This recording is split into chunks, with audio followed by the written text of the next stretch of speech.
नमस्कार, खबरों की खबर में आपका स्वागत है। एक कहावत है, चोर चोरी से जाएगा लेकिन हेरा फेरी से नहीं जाएगा। कांग्रेस पार्टी पे ये बिल्कुल फिट बैठता है क्योंकि कांग्रेस पार्टी का एक मुखपत्र है नेशनल हेराल्ड। इसी अखबार के प्रॉपर्टी के हेरा फेरी में ये तमाम सोनिया गांधी, राहुल गांधी और बहुत सारे कांग्रेस लीडर वो बेल पे हैं और उस अखबार में एक ऐसी शर्मनाक खबर छपी है जिसे देखकर आपके दिमाग का एक एक पुर्जा हिल जाएगा। आप भी माथा पीटिएगा कि ये क्या हो रहा है। अब इस खबर को पढ़ने के बाद लगेगा कि कांग्रेस पार्टी, राहुल गांधी और तमाम ये सारे लोग, इन लोगों ने ये तय कर लिया है कि वो देश को तबाह और बर्बाद करके ही चैन लेंगे। भारत की तरक्की में वो हर तरह का बाधा पैदा करेंगे। ऐसा लग रहा है कि इन लोगों ने प्रण ले लिया है, चाहे कुछ भी हो जाए देश का भला बिल्कुल नहीं होना चाहिए और इसके लिए झूठ, फरेब, फेक न्यूज, अफवाह, प्रोपेगेंडा जो भी करना पड़े वो करेंगे। इवन पाकिस्तान और चीन के ये माउथ पीस भी बनने के लिए तैयार हैं, लेकिन वो सब कुछ कर देंगे लेकिन किसी तरीके से हिंदुस्तान को सफल नहीं होने देंगे। जनता में असंतोष पैदा करना, निगेटिव पॉलिटिक्स पैदा करना इनकी राजनीति का एकमात्र सूत्र बन गया है। अब जरा सोचिए, पूरी दुनिया में बड़े बड़े इकोनॉमिस्ट ये कह रहे हैं कि कोरोना महामारी के बाद ये जो हिंदुस्तान को एक एडवांटेजियस पोजीशन में पहुंच जाएगा। ग्लोबल इकोनॉमी, इंटरनेशनल पॉलिटिक्स में भारत की साख जो है वो बढ़ने वाली है। अमेरिका और यूरोप में चीन की जो थू-थू हो रही है, चीन के खिलाफ जो पब्लिक ओपिनियन बन गया है, उससे भारत को फायदा होगा। लेकिन हमारे ये रिजेक्टेड और डिजेक्टेड अपोजिशन जो भारत के लिए गड्ढे खोद रहा है, कांग्रेस पार्टी ने तो बेशर्मी की सारी सीमाएं लांघ दी हैं। पता नहीं राहुल गांधी के दिमाग में क्या चल रहा है। हिंदुस्तान के खिलाफ ही अफवाह फैला करके राजनीति करने की ट्रेनिंग इन्हें कौन दे रहा है, ये पता नहीं चल पा रहा है। पहले आपको कुछ खबरें दिखाता हूं। ये इकोनॉमिक टाइम्स को देखिए, क्या लिखा है इसमें कि अमेरिका की 1000 से ज्यादा कंपनियां मोदी सरकार से बातचीत कर रही, और ये कंपनियां चीन से ऑपरेट कर रही थी, लेकिन कोरोना के बाद चीन के खिलाफ जो माहौल बन रहा है तो ये कंपनियां वहां से हिंदुस्तान आने का मन बना रही है। अच्छा, अगली खबर देखिए, ये मिंट की खबर है। साफ साफ लिखा हुआ है कि मोदी सरकार निवेशकों को लुभाने के लिए कई सारे कदम उठा रही है। क्या क्या बदलाव किए गए हैं, क्या क्या सरकार तैयारी कर रही है, इसकी पूरी डिटेल इस खबर में है और ये सब की चर्चा पूरी दुनिया में हो रही है। दुबई के इस अल खलीज टुडे को देखिए, वहां भी छपा हुआ है कि अमेरिकी कंपनियां भारत आने के लिए तैयारी कर रही है। और ये तो सिर्फ अमेरिकन कंपनियां हैं। हकीकत क्या है कि बहुत सारी ऐसी कंपनियां जो साउथ कोरिया की है, जापान की है, यूरोपियन कंट्रीज की है, उन कंपनियों से भी नेगोशिएशंस चल रहा है। बताया जा रहा है कि 300 से ज्यादा कंपनियों के साथ जो बातचीत हिंदुस्तान की सरकार की हो रही है वो फाइनल स्टेज में है। उनका भारत में आना लगभग तय है और ये खबरें पूरी दुनिया में फैल रही है। अब देखिए ये क्या छपा हुआ है कि चीन छोड़ रही कंपनियों के लिए भारत ने लग्जमबर्ग शहर से दुगने साइज की जमीन को चुन लिया है, जमीन को सिलेक्ट कर लिया है। इसके लिए 4,61,589 हेक्टेयर जमीन को चिन्हित कर दिया गया है और ये जमीनें कहाँ हैं तो गुजरात, महाराष्ट्र, तमिलनाडु, आंध्र प्रदेश और उत्तर प्रदेश में है। पहले चरण में जिन कंपनियों को प्राथमिकता दी जा रही है तो सरकार ने इस तरह से 10 सेक्टर को जो है वो चूज किया है। और 10 सेक्टर्स कौन कौन से हैं तो इलेक्ट्रिकल है, फार्मास्यूटिकल्स है, मेडिकल डिवाइसेस हैं, इलेक्ट्रॉनिक्स है, हेवी इंजीनियरिंग है, सोलर इक्विपमेंट्स हैं, फूड प्रोसेसिंग है, केमिकल्स और टेक्सटाइल है। तो ये 10 सेक्टर्स हैं।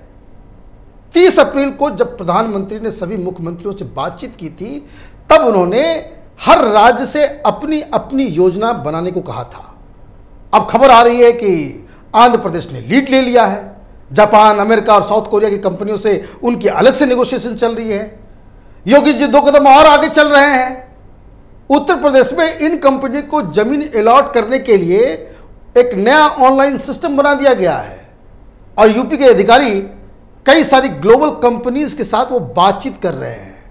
और मजेदार बात क्या है, योगी सरकार यूपी में डिफेंस और एरोस्पेस की कंपनियों से भी बातचीत कर रहे हैं। कहने का मतलब यह है कि सरकारें कोरोना से लड़ रही हैं, साथ ही साथ लॉकडाउन खत्म होने के बाद जो चुनौतियां आने वाली है खास करके इकोनॉमिक, उससे कैसे हिसाब किताब, उससे कैसे पार पाना है उसकी योजना बना रही है। लेकिन कांग्रेस पार्टी अफवाह फैलाने में जुटी हुई है।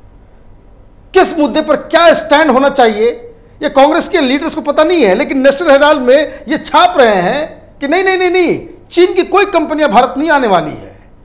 इंडिया की स्थिति ऐसी नहीं है कि कोई कंपनी यहां आ सके। और देखिए क्या है लेटेस्ट जो कल की खबर है, इसमें क्या इन्होंने छापा है कि लेबर लॉ में बदलाव की वजह से नॉन चाइनीज कंपनियां भारत नहीं आएंगी।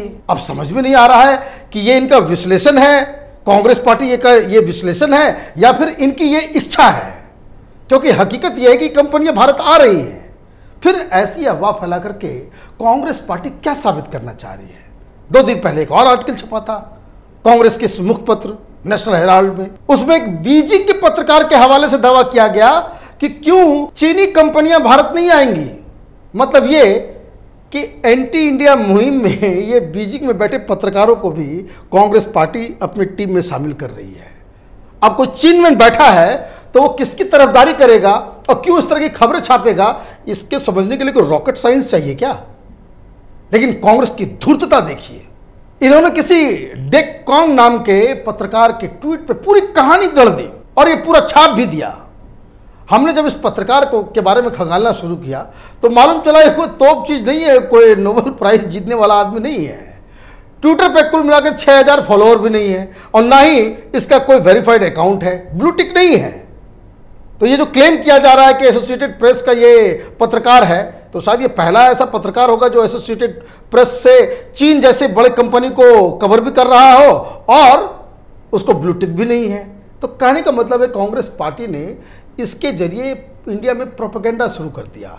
तो इस चाइनीज एजेंट ने ऐसी कई बात ऐसी लिख दी जिसे कोई भी हिंदुस्तान का जो अखबार उसको नहीं छापना चाहिए, अगर उस अखबार के मालिक और एडिटर में जरा भी गैरत हो। इसने क्या लिखा? इसने लिखा कि हिंदुस्तान का जो सुप्रीम कोर्ट है वो विकास और इन्वेस्टमेंट फ्रेंडली नहीं है और ये पूरे प्रोसेस को ही, डेवलपमेंट के प्रोसेस को, इन्वेस्टमेंट के प्रोसेस को वो स्लो कर देता है यहाँ का सुप्रीम कोर्ट और हमेशा गरीबों के साथ, मजदूरों के साथ का साथ देता है। और इस लेख के जरिए चाइनीज एजेंट ने उन कंपनियों को डराने की कोशिश की कि हिंदुस्तान जाओगे तो वहाँ का कानून, वहाँ का अदालत जो है वो तुम्हारा साथ नहीं देगी। और इसे कांग्रेस पार्टी ने, कितनी अक्लमंद है, अपने अखबार में छाप भी दिया। मजेदार बात क्या है, इसने एक उदाहरण भी दिया जिससे इसके जरिए इसने साबित करने की कोशिश की कि मोदी सरकार से बड़ी बड़ी बातें ही कर सकती है। उन्होंने बताया कि मोदी सरकार जब आई थी तो आपको याद होगा कि दिल्ली मुंबई इंडस्ट्रियल कॉरिडोर की एक योजना बनी थी, लेकिन ये अब तक पूरा नहीं हो पाया है। सही बात है, ये पूरा नहीं हो पाया है। क्यों? तो उसमें ये बताया, इस लेख में ये चाइनीज एजेंट बता रहा है कि सरकार जो है वहां पे जमीन ही अधिग्रहित नहीं कर सकी। अब इस महान जो चाइनीज एजेंट है उसको कौन बताया कि जमीन अधिग्रहण करने का अधिकार केंद्र सरकार के पास नहीं होता, ये राज्य सरकार के पास है हिंदुस्तान में। और जमीन इसलिए अधिग्रहित नहीं किया जा सका क्योंकि कांग्रेस पार्टी और विपक्ष की सारी पार्टियों ने 2000 के बाद, वो 2014 में आया था तो पूरे देश भर में आपको याद होगा बवाल मचा दिया था। हर जगह किसानों को भड़का करके वो आंदोलन शुरू कर दिया गया था।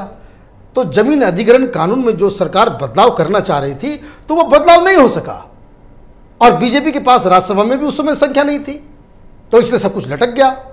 ऐसे ऐसे प्रावधान इन लोगों ने डाल दिए कि विकास के काम के लिए जो जमीन को अधिग्रहण करने का काम जो था वो इतना ज़्यादा 4 गुना महंगा हो गया।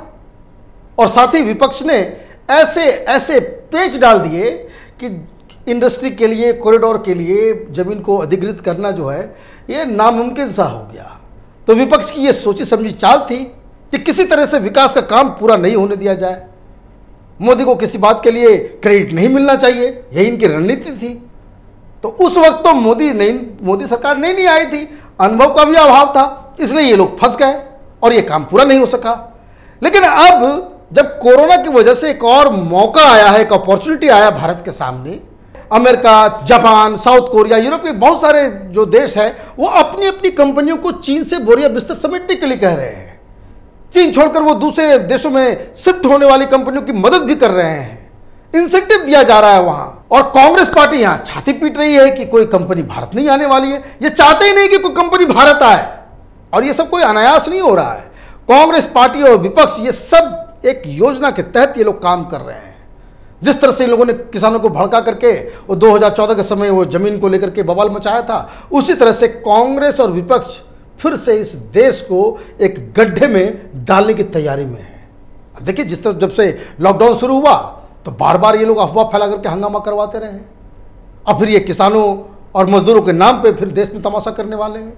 इनकी रणनीति बिल्कुल साफ है कि जो बड़े बड़े शहर हैं, इंडस्ट्रियल जोन्स हैं, इसमें इतना हंगामा करो, तोड़फोड़ करो, धरना प्रदर्शन, आगजनी करो कि चीन से जो कंपनियां भारत आने के बारे में सोच भी रही है वो डर जाए। आज ही देखिए राहुल गांधी ने तमाशा शुरू कर दिया। वो अचानक से लेबर लॉ में बदलाव को लेकर के ट्वीट कर रहे हैं। अजीब कहानी है। कोरोना की वजह से देश की इकॉनमी को इतना नुकसान हुआ है। सब लोग कोशिश कर रहे हैं कि किस तरीके से इसको रिवाइव किया जाए। केंद्र और राज्य की सरकारों को कुछ कड़े फैसले लेने होंगे, ये इसमें कोई डाउट नहीं है, कि ताकि जो विदेशी कंपनियां वो भारत आए, इन्वेस्टमेंट आए, लोगों को रोजगार मिले, इकॉनमी पटरी पे लौटे। लेकिन अब ये बैठ गए लेबर लॉ को लेकर के। दरअसल ये सब बहाना है। कांग्रेस और विपक्ष इस देश को अस्थिर करने में जुटा हुआ है। कैपिटल टीवी लगातार इस बात को बताता रहा है कि किस तरह से देश का विपक्ष, ये लेफ्ट लिबरल कबाल, दुनिया भर में भारत को बदनाम के लिए प्रोपेगेंडा कर रहा है। भारत के डेमोक्रेटिक क्रेडेंशियल्स के ऊपर ये लोग कुठाराघात कर रहे हैं और किस तरीके से ये पाकिस्तान और चीन की मदद पहुंचाने के लिए भारत की छवि को बर्बाद करने में जुटे हुए हैं। ये कोई छुपी हुई बात नहीं है। समझने वाली बात यह है कि कांग्रेस पार्टी और विपक्ष को इस बात का इल्म नहीं है कि जमाना बदल चुका है। देश के लोग जागरूक हो चुके हैं। सोशल मीडिया पर लोग इनके हर नापाक हरकतों को एक्सपोज कर रहे हैं रोजाना। वैसे तो इनका असली चेहरा दुनिया के सामने आ चुका है, लेकिन सरकार को भी सतर्क रहने की जरूरत है। देश का विपक्ष अपनी राजनीति चमकाने के लिए भारत विरोधी हो चुका है और बहुत सारे लोग कहते हैं कि भारत का जो विपक्ष है वो कमज़ोर है। ये कमज़ोर नहीं, ये कमज़र्फ है। आप देखते रहिए कैपिटल टीवी। हमारे वीडियोस को लाइक कीजिए, शेयर कीजिए और हमारे चैनल को सब्सक्राइब कीजिए। धन्यवाद।